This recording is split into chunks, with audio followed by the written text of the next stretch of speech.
नमस्कार दर्शक बंधुगण आपण मैंने देखुं ओडिया डिजिटल न्यूज चलतु जाने आज दिन केतेक गुरुत्वपूर्ण खबर से भिडियो को शेष पर्यटन देखूँ और आपण को भल पाइबा स्वरूप गोटे गोटे लाइक कर दिंतु ता सहित आम चैनल को जब नुआ तेज चैनल को सब्सक्राइब कर दिंतु।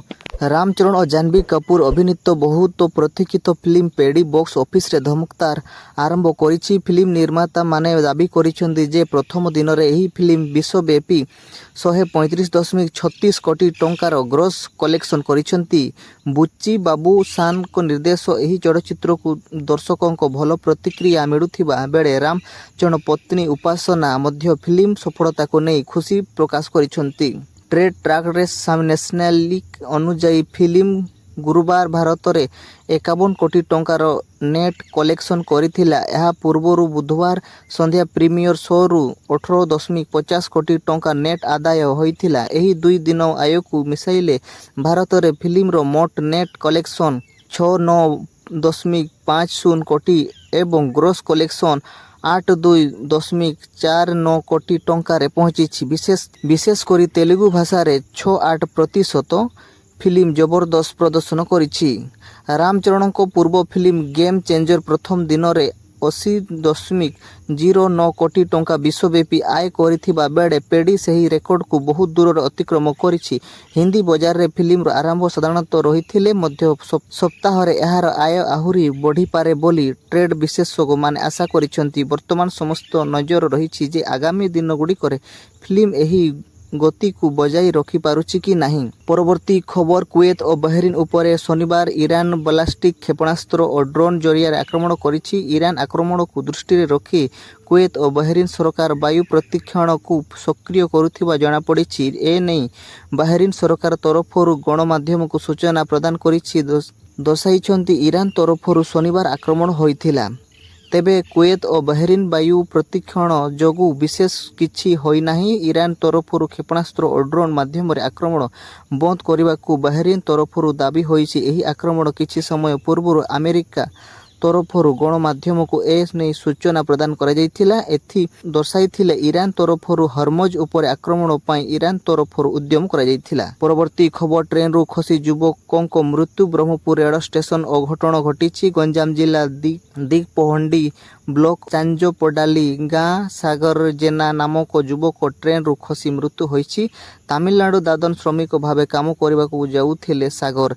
ए नहीं से ब्रह्मपुर रेल स्टेशन रे पहुंची रेल बसिबाकू जीवा बेले ट्रेन रु गोड़ खसी तले पड़ जाइथिले। किछि यात्री ताकू उद्धार करी निकटस्थ मेडिकल रे भर्ती करथिले हेले सेठारे डाक्टर तांकू मृत्यु घोषणा करथिले। परवर्ती खबर आयुष्मान भारत प्रधानमंत्री जन आरोग्य योजना को गोपबंधु जन आरोग्य योजना अधीन रे अनुबंधित डाक्तरखाना रे भर्ती हेबे 3 दिन पूर्व समस्त प्रकार परीक्षा आयुष्मान कार्ड रे हेबो। एथिसह डाक्तरखाना छाड़ पाइबार 15 दिन जाए कौनसी प्रकार चिकित्सा परामर्श औषध परीक्षा पाई मध्य अर्थ देवाकू पड़िबो नाही। सेहीपरि अस्त्रोपचार होइथिबा रोगी को परवर्ती चिकित्सा मध्य यार योजना बिना मूल्य रे मिलिबो। कौनसी अनुबंधित डाक्तरखाना ए नियम को विरुद्ध जाई रोगी ठारू अर्थ दाबी करि पारिबे नाही। एही कर्म राज्य स्वास्थ्य बीमा समितिर सीईओ डॉक्टर बृंदा डी समस्त अनुबंधित डाक्तरखाना पत्र लेखा अवगत करिसेंति। डाक्तरखाना पक्षर रोगी को आवश्यक औषध जोगाइबा सहित डिस्चार्ज परवर्ती 15 दिन मध्य आवश्यक पुनः परामर्श और परीक्षा संपूर्ण निःशुल्क प्रदान करने बाध्यतामूलक बोली कहिसेंति।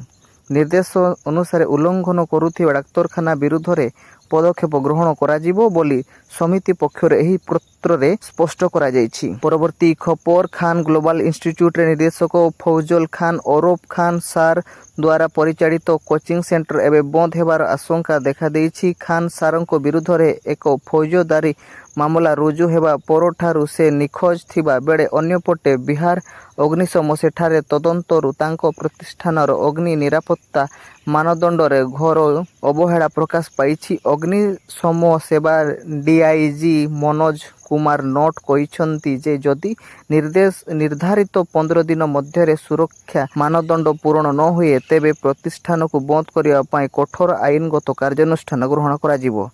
ଅଗ୍ନିଶମ ବିଭାଗ ଡିଆଇଜି କହିଛନ୍ତି ଯେ କୋଚିଂ ସେଣ୍ଟର ଛାତ୍ର ସୁରକ୍ଷିତ ସୁନିଶ୍ଚିତ କରିବା ପାଇଁ ଏକ ସ୍ୱତନ୍ତ୍ର ଅଭିଯାନ ଆରମ୍ଭ କରାଯାଇଛି। ଏହି ପରିପ୍ରେକ୍ଷୀରେ ଖାନ ସାରଙ୍କ ପ୍ରତିଷ୍ଠାନର ପୂର୍ବରୁ ଉପବିଭାଗୀୟ ଅଧିକାରୀ ସହ ଏହି ମିଳିତ ଯାଞ୍ଚ କରାଯାଇଥିଲା। ସେହି ସମୟ ମଧ୍ୟରେ କରାଯାଇଥିବା ସୁରକ୍ଷା ଅଡିଟ୍ରେ ଅନେକ ଗୁରୁତର ତ୍ରୁଟି ପ୍ରକାଶ ପାଇଥିଲା, ଯାହା ପରେ ପ୍ରତିଷ୍ଠାନକୁ ଏକ ସରକାରୀ ନୋଟିସ୍ ଜାରି କରାଯାଇଥିଲା। ଯଦି ଏହି ମାନଦଣ୍ଡଗୁଡ଼ିକୁ ନିର୍ଦ୍ଧାରିତ ସମୟସୀମା ମଧ୍ୟରେ ସଂଶୋଧନ କରା ନ ଯାଏ ତେବେ ବିଭାଗ ଆହୁରି କଠୋର କାର୍ଯ୍ୟାନୁଷ୍ଠାନ ଗ୍ରହଣ କରାଯିବ। ଆକାଶରେ ଘଟିବ ଭୟଙ୍କର ଘଟଣା, ଶତାବ୍ଦୀ ବିରଳ ଦୃଶ୍ୟ ସାକ୍ଷୀ ରହିବେ କୋଟି କୋଟି ଲୋକେ, ହଜିଯିବ ସୂର୍ଯ୍ୟ, ଅନ୍ଧାର ହୋଇଯିବ ସାରା ବିଶ୍ୱ। କିଛି ଏପରି ଘଟଣା ଘଟିବାକୁ ଯାଉଛି କିଛି ଦିନ ପରେ ଯାହାକୁ ଦେଖି ଜ୍ୟୋତିଷବିଜ୍ଞାନୀମାନେ ବି ଦେଇଛନ୍ତି ମତ। 6 ମିନିଟ୍ରୁ ଅଧିକ ସମୟ ଧରି ସୂର୍ଯ୍ୟଙ୍କୁ ଖୋଜିଲେ ବି କେହି ପାଇପାରିବେ ନାହିଁ। ରିପୋର୍ଟ ଅନୁସାରେ ଏକବିଂଶ ଶତାବ୍ଦୀଠାରୁ ସବୁଠାରୁ ଗୁରୁତ୍ୱପୂର୍ଣ୍ଣ ମହାଜାଗତିକ ଘଟଣା ଦେଖିବାକୁ ଜ୍ୟୋତିଷବିଜ୍ଞାନୀ ପ୍ରସ୍ତୁତ ଦେଇଛନ୍ତି। ଏହା ଏକ ପୂର୍ବ ସୂର୍ଯ୍ୟଗ୍ରହ ହେବ, ଯାହାକୁ ଶତାବ୍ଦୀର ସୂର୍ଯ୍ୟଗ୍ରହ ଭାବେ ନାମିତ କରାଯାଇଛି। ଦିନରେ ଆକାଶ ପ୍ରାୟ 6 ମିନିଟ୍ 23 ସେକେଣ୍ଡ ଯାଏଁ ଅନ୍ଧାର ରହିବ। 2027 ଅଗଷ୍ଟ ମାସ ହେବାକୁ ଥିବା ଏହି ଘଟଣା ସ୍ପେନ୍ ଆଟଲାଣ୍ଟିକ୍ ମହାସାଗର ଉପର ଆକାଶରୁ ଆରମ୍ଭ ହେବ। ସ୍ପେନ୍, ଦକ୍ଷିଣ ପ୍ରଶାନ୍ତ ଏହା ପ୍ରଥମ ଦେଖିବାକୁ ମିଳିବ। ପରେ ଆଫ୍ରିକା, ମୋରୋକୋ, ଆଲଜେରିଆ, ଲିବିଆ, ମିଶର ଏବଂ ସୁଡାନ ହୋଇ ସାଉଦି ଏବଂ ୟେମେନ୍ ଦେଖିବାକୁ ମିଳିବ। କିନ୍ତୁ ଭାରତ କିମ୍ବା ଭାରତୀୟ ଏହା ଦେଖିପାରିବେ ନାହିଁ, କାରଣ ଏହା ମାର୍ଗ ଭାରତ ହୋଇ ଅତିକ୍ରମ କରିପାରିବ ନାହିଁ। ପରବର୍ତ୍ତୀ ଖବର ବଙ୍ଗ ହରାଇବା ପରେ ପୂର୍ବତନ ମୁଖ୍ୟମନ୍ତ୍ରୀ ମମତା ବାନାର୍ଜୀ ଦଳ ଟିଏମସି ଏବେ ବଡ଼ ବିପର୍ଯ୍ୟୟର ସାମ୍ନା କରୁଛି, ଯାହାକୁ ସ୍ଥିର କରିବା ପାଇଁ ବିଧାନସଭା ନିଜର ଅସ୍ତିତ୍ୱ ହରାଇବା ପରେ ଏହା ମମତା ଲୋକସଭା ପାଦ ରଖିପାରୁନାହାନ୍ତି ବୋଲି ଚର୍ଚ୍ଚା ଜୋର ଧରିଛି, ଯାହାକୁ ନେଇ ଏବେ ବଡ଼ ଖୁଲାସା କରିଛନ୍ତି ଟିଏମସି ସାଂସଦ ତଥା ପୂର୍ବତନ କ୍ରିକେଟର ୟୁସୁଫ ପଠାନ। ୟୁସୁଫ ପଶ୍ଚିମବଙ୍ଗର ପୂର୍ବତନ ମୁଖ୍ୟମନ୍ତ୍ରୀ ମମତା ବାନାର୍ଜୀ ତାଙ୍କୁ ଇସ୍ତଫା ଦେବାକୁ କହିଥିଲେ ବୋଲି ଦାବି ପ୍ରତ୍ୟାଖ୍ୟାନ କରିଛନ୍ତି। ୟୁସୁଫ ପଠାନ ସ୍ପଷ୍ଟ କରିଛନ୍ତି ଯେ ସେ ବାହାରମପୁର ଲୋକସଭା ଆସନରୁ ଇସ୍ତଫା ଦେବା ବିଷୟରେ ମମତା ବାନାର୍ଜୀ ସହ କଥା ହୋଇନାହାନ୍ତି। ସୋସିଆଲ ମିଡିଆରେ ପ୍ରସାରିତ ଏହି ଖବର ସମ୍ପୂର୍ଣ୍ଣ ଭିତ୍ତିହୀନ। ୟୁସୁଫ ପଠାନ କହିଛନ୍ତି, ଏକ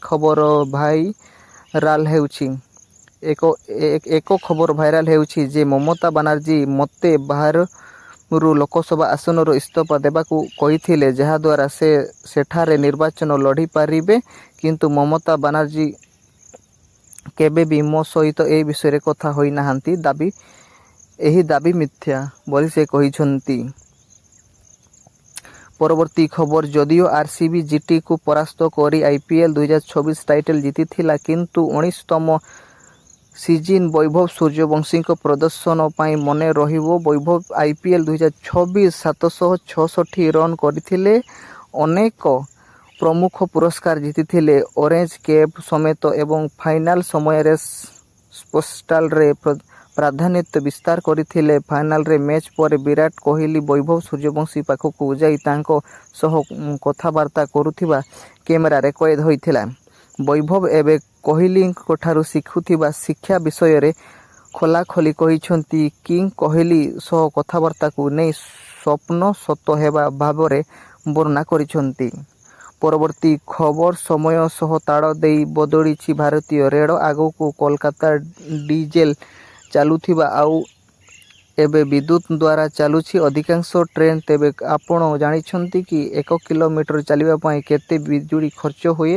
ଟ୍ରେନ୍ ଇଞ୍ଜିନରେ ଗୋଟିଏ ଟ୍ରେନ୍ ତାର ଗନ୍ତବ୍ୟସ୍ଥଳ ପହଞ୍ଚିବାକୁ ହେଲେ ଅଧିକ ବିଜୁଳି ଆବଶ୍ୟକ ହୁଏ, ହେଲେ ଡିଜେଲ ଅପେକ୍ଷା ବିଜୁଳିର କମ୍ ଖର୍ଚ୍ଚ ହୁଏ। ରିପୋର୍ଟ ଅନୁସାରେ ଟ୍ରେନ୍ 1 କିମି ଚାଲିବା ପାଇଁ ପ୍ରାୟ 20 ୟୁନିଟ୍ ବିଦ୍ୟୁତ୍ ଦରକାର ପଡ଼େ।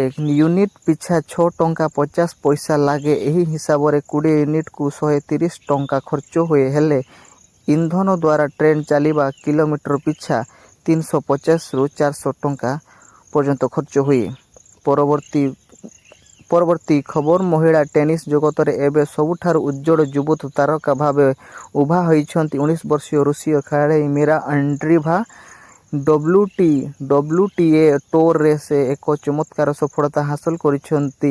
ଗ୍ରାଣ୍ଡ ସ୍ଲାମ୍ ଏବଂ WTA ପ୍ରତିଯୋଗିତାରେ ନିଜର ଦମଦାର ପ୍ରଦର୍ଶନ ବଳରେ ସେ ଟେନିସ୍ କୋର୍ଟ ଭିତରେ ବାହାରେ ସମସ୍ତଙ୍କ ପାଇଁ ଆଲୋଚନା ବିଷୟ ପାଲଟିଛନ୍ତି। ବିଶେଷ କରି ଜୁନ୍ 6, 2024ରେ ଫ୍ରେଞ୍ଚ ଓପେନ୍ସ ବିଜୟ ତାଙ୍କର କ୍ୟାରିୟରର ଏକ ନୂତନ ମାଇଲଖୁଣ୍ଟ ସ୍ଥାପନ କରିଛି। ଏ କ୍ୟାରିୟରରେ ବଡ଼ ସଫଳତା। ଫ୍ରେଞ୍ଚ ଓପେନ୍ସ 2024 ବିଜୟ ମାତ୍ର କିଛି ବର୍ଷ ମଧ୍ୟରେ ଆଣ୍ଡ୍ରିଭା ଜଣେ ପ୍ରତିଭା କିଶୋରୀକୁ ଆସି ବିଶ୍ୱସ୍ତରୀୟ ଟେନିସ୍ ଷ୍ଟାର ପାଲଟି ଯାଇଛନ୍ତି। ଗତ ଜୁନ୍ 6 ତାରିଖରେ ଫ୍ରେଞ୍ଚ ଓପେନ୍ସ 2024ରେ ଫାଇନାଲ ଜିତି ନିଜର କ୍ୟାରିୟର ପ୍ରଥମ ଗ୍ରାଣ୍ଡ ସ୍ଲାମ୍ ଟାଇଟଲ୍ସ ହାସଲ କରିଛନ୍ତି।